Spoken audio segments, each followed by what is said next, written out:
السلام عليكم ورحمة الله وبركاته. صعود مهم جدا لنهائي الكونفدرالية لنادي الزمالك. ألف ألف مبروك. بنهنئ نادي الزمالك على الصعود ده إن شاء الله بإذن الله.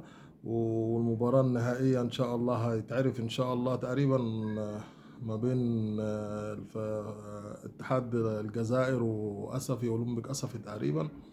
هتعرف ان شاء الله مين اللي هيصعد معاه في النهائي. ربنا يوفق ان شاء الله نادي الزمالك، الفريق الوحيد اللي بيمثل الدولة المصرية طبعا. وربنا يوفقهم ان شاء الله بإذن الله. ونيجي النادي الاهلي. في كلام كتير جدا جدا جدا ان كابتن وليد هيبعدوه من الصورة خالص وهيمسك مكانه كابتن شادي محمد.